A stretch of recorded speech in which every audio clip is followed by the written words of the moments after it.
malakihang pagbaha sa komunidad. Tandaan, ang kahandaan ang magliligtas sa iyo sa kapahamakan. Isang paalala mula sa DWBX 96.5, The Voice and Rhythm of the Sea. At kayo nga ay nakatutok pa rin na dito lamang yan sa DWBX 96.5, The Voice and Rhythm of the Sea. Plastic Ulat sa Umaga. Para sa pagkapatuloy ng ating mga balita, 2 patay nang sumalpok sa puno ang sinasakyang motorsiklo sa Ibaan, Batangas. Plastic Ulat sa Umaga. Dead on the spot ang 2 lalaki. Ito'y matapos na sumalpok ang sinasakyang motorsiklo sa isang puno sa may barangay Talaibon, Ibaan, Batangas. Kinilala ang biktima na sina Raven Javier at Mark Vincent Maranit na magkaangkas sa motorsiklo. Ayon pa sa ulat, nakita ng mga otoridad na maliban sa pagbangga ng 2 sa isang puno na naging sanhi ng pagtilapon sa kalsada na naging dahilan para masagasaan ang isang kotse. Patuloy pa sa paghahanap ang mga otoridad sa driver na nasabing nakasagasa sa 2 ang biktima. Plastic Ulat sa Umaga. Samantala, may-ari ng lending business patay sa pamamaril kasama ng biktima, sugatan. Plastic Ulat sa Umaga. Para sa balitang yan, narito si Armand Bautista. Armand, Ibat State, ulat mo. Patay ang isang 40 anyos sa babae may lending business matapos pagbabarilin sa San Miguel, Santo Tomas City, Batangas. Ayon sa investigasyon, lulan ng biktima ng sinasakyang SUV ng pagbabarili ng 2 hindi pa nakikilalang suspect na sakay naman ng isang motorsiklo. Nagtamo ng tama sa iba't ibang bahagi ng katawan ng biktima na siya nitong ikinamatay. Samantala, sugatan naman ang kasama nito matapos matamaan sa kanang binti. Ayon sa mga polis, pauwi na raw ang mga biktima na mangyari ang krimen. Isa sa mga tinitingnan ng motibo sa pamamaril ang lending business ng biktima nang matuklas ang may pinuntahan nito at tinapata sa lugar bago mangyari ang pamamaril. Payo ni Police Lieutenant Colonel Rodel Banao ng Santo Tomas City Police, maging mapagmatsyag, mapanuri at maingat sa mga nakakausap lalo't higit sa ganitong klase ng negosyo. Para sa Bad State Ulat, ako si Armand Bautista ng DWBX 96.5, The Voice and Rhythm of the Sea. At yan ang unang pasada ng mga balita. Plastic Ulat sa Umaga. Sa aming pagbabalik, hatid naman namin sa inyo ang ikalawang bugso ng mga balita. Kaya naman, manatiling nakatutok. Dito lamang yan sa DWBX 96.5, The Voice and Rhythm of the Sea. Plastic Ulat sa Umaga. Isa ka rin ba sa laging nabibiktima ng fake news o hindi sinasadyang nakakapagpakalat ng mga ito sa social media? Dahil sa dami ng mga impormasyong kumakalat sa social media, hindi maitatangging lumalaganap na rin ang mga fake news. Kaya't huwag agad maniniwala sa mga impormasyong kumakalat ngayon. Panahon na upang magkaroon tayo ng kaalaman upang hindi tayo mabiktima ng mga maling impormasyon. Narito ang mga bagay na dapat mong tandaan at isaalang-alang bago tayo magbahagi ng mga impormasyon sa social media. Una, basahin mabuti ang impormasyong nilalaman at kung paano nakalap ang balita. Pangalawa, alamin kung anong news outlet o sinong manunulat ang naglathala nito. Pangatlo, tukuyin ang petsa at oras kung kailan ito na-published. Pang-apat, tukuyin kung balanse ba ang pinapahayag na istorya. Pang-5, obserbahan at tukuyin ring mabuti ang mga nilalamang mga larawan at kataga at humanap ng iba pang pinagkakatiwalaang mga tagapagbalita na naglathala ng kaparehas na impormasyon kung ikay may pagdududa. Mahalagang maging mapanuri at tiyaking tamang impormasyon lamang ang ating ibinabahagi. Isang paalala mula sa DWBX 96.5, The Voice and Rhythm of the Sea. Oras natin, 32 minuto makalipas ng alas 8 ng umaga. Plastic Ulat sa Umaga. At kayo nga ay nakatutok pa rin, dito lamang yan sa DWBX 96.5, The Voice and Rhythm of the Sea. Plastic Ulat sa Umaga. Narito na ang ikalawang pasada ng mga balita. Plastic Ulat sa Umaga. Bisor ng sikat na fast food chain na nagbulsa ng mga produkto galing sa isang shopping warehouse. Arestado. Lalaki sa Cavite patay matapos mabaril ang sarili. Higit 2,000 na trabaho alok o higit 2,000 na alok ng trabaho o marangkada sa Batangas City Job Fair. At sa Riyaya, Quezon, naghahanda ng maging isang ganap na lungsod. Para sa Balitang Sports, SBP nais pa rin na maging head coach si Tim Cone. Plastic Ulat sa Umaga. Sa pagpapatuloy ng ating balitaan, bisor ng sikat na fast food chain na nagbulsa ng mga produkto galing sa isang shopping warehouse. Arestado. Plastic Ulat sa Umaga. Arestado nga ang isang supervisor ng kanilang kilalang fast food chain. Ito'y matapos mahulihan ng pagnanakaw sa isang membership shopping club sa Lucena City noong ika-20 ng Enero. Iniulat ng Lucena City Police na nahuli ang nasabing suspect habang palabas na ng shopping warehouse ng establishmento. Ayon sa investigasyon, naobserbahan ng gwardiya ang supervisor habang nagtatago ng ilang items sa kanyang lalagyan at maingat na lumalabas ng tindahan. Natagpuan ang mga ninakaw na item tulad ng pack ng Nutella and Go Hazelnut Breadstick, Kirkland Pink Salt at WD-40 Aircon Cleaner na may kabuuang halaga na 3,574 pesos. Samantala, naisumite na ng gwardiya ang mga items sa Lucena City Police. Plastic Ulat sa Umaga. Samantala, lalaki sa Cavite patay matapos mabaril ang sarili. Plastic Ulat sa Umaga. Isang malakas na putok ang umalingaw-ngaw sa loob ng isang bahay sa barangay Patuto, Malaki, Tagaytay City, Cavite matapos aksidenteng mabaril ng isang lalaki ang kanyang sarili. Kinilala ang 52 anyos na biktimang si Alexander na empleyado ng MMDA. Ayon sa investigasyon ng Tagaytay City Police Station, nas impluwensya raw noon ng alak ang biktima ng paglaruan at aksidenteng makalabit ang gatilyo ng baril. Sa kabila nito, patuloy pa rin ang isinasagawang investigasyon ng mga otoridad hinggil sa pangyayari. Plastic Ulat sa Umaga. Samantala, higit 2,000 alok na trabaho umarangkada sa Batangas City Job Fair. Plastic Ulat sa Umaga. Nasa mahigit 2,000 bakanteng trabaho ang alok sa Job Fair ng Batangas City kasabay ng paggunita sa kapistahan ng lungsod. Sa temang Sulong Masiglang Lungsod ng Batangas, tinatayang nasa 29 na katao ang hired on the spot. Katuwang ang Department of Labor and Employment o DOLE, SSS, PhilHealth at Pag-ibig sa mabilisang pagproseso ng mga dokumento. Layo ng aktibidad na magkaroon ng trabaho ang mga residente nang hindi na kailangan pang lumayo ng lugar. Plastic Ulat sa Umaga.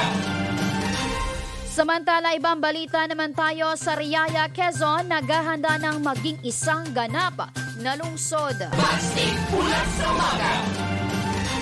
Puspusa na ang ginagawang paghahanda ng pamahalaang bayan ng Sariaya upang maging ganap na lungsod ang kanilang bayan. Ayon kay Sariaya Mayor Marcelo Gayeta, handa na maging ang kanilang technical team na tututok sa pagsaayos at pagpuproseso ng mga dokumento. Tiwala ang alkalde na mas lalaki pa ang kita ng pamahalaang bayan mula 120 million pesos tax revenue collection noong nakaraang taon. Tinatayang sa pagsapit ng taong 2025, tuluyang magiging lungsod ang bayan ng Sariaya. Plastic Ulat sa Umaga. Samantala, narito naman po ang ating Balitang Sports.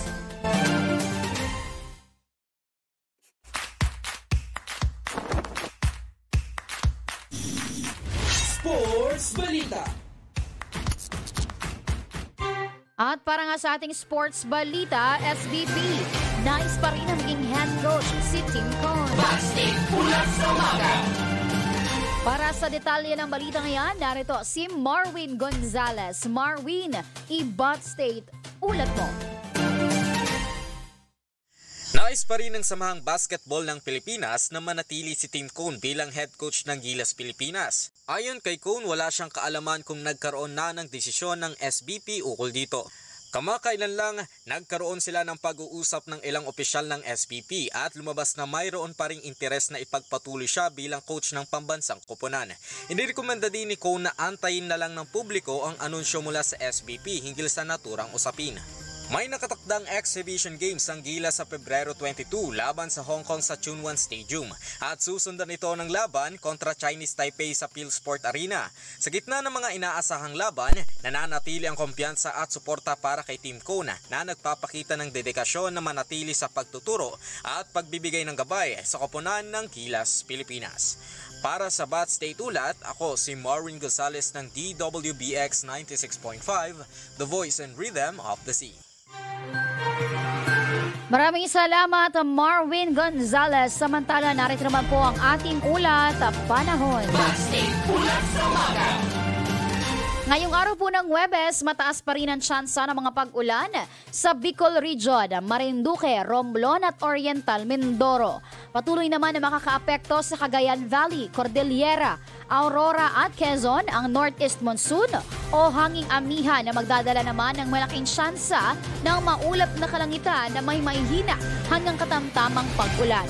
Samantala sa nalalabing bahagi naman ng Luzon, aasahan ang bahagyang maulap hanggang sa maulap na kalangitan na may tsansa pa rin ng mga isolated o pulupulong pag-ulan.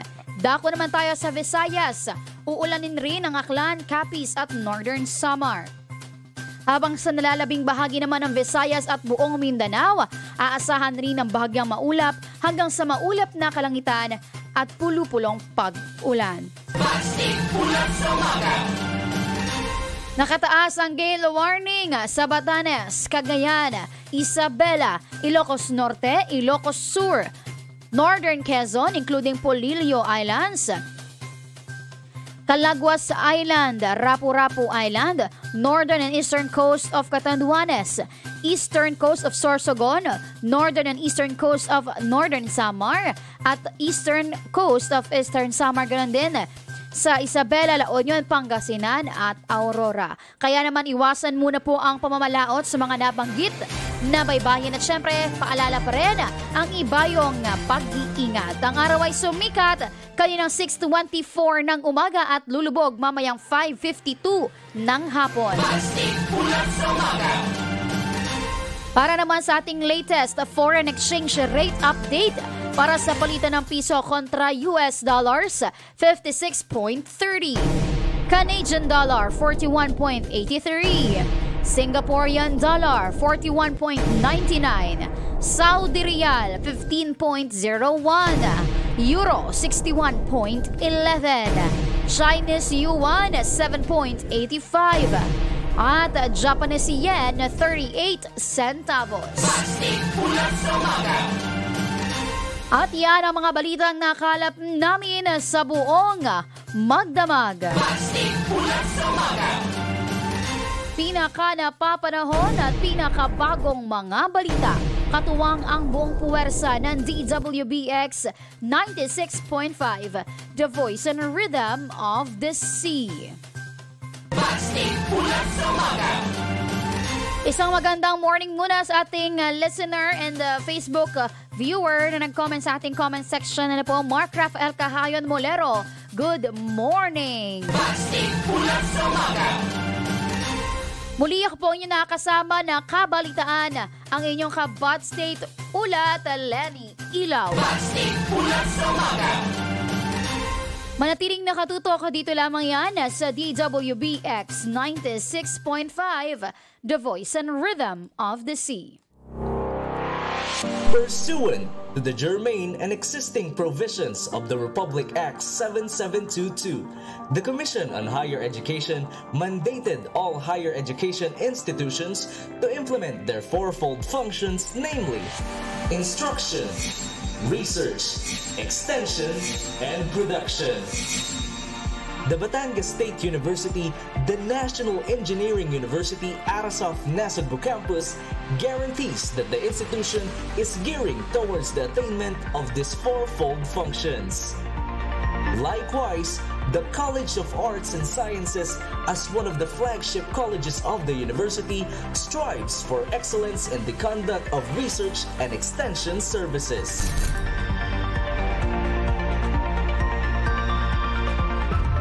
Research.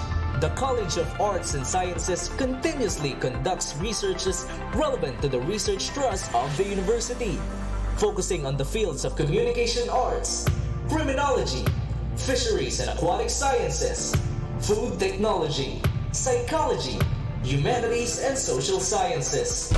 Such researches generate high-impact research outputs for the utilization of the educational, communal, and industrial sectors.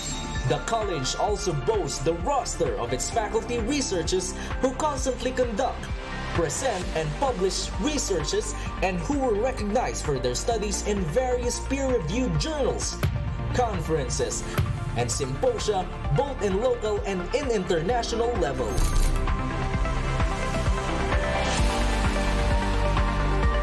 Extension Services.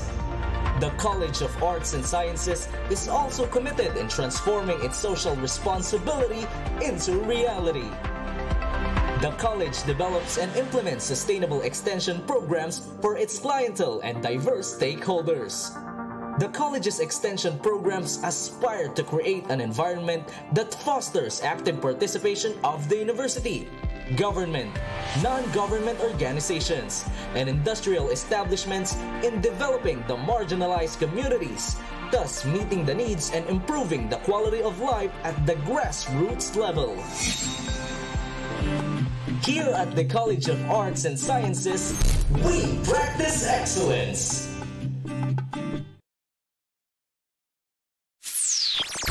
Heto na! Aarangkada na! Ang DWBX 96.5, the voice and rhythm of the sea. Ang campus radio station na magpapakilig, magpapaiyak.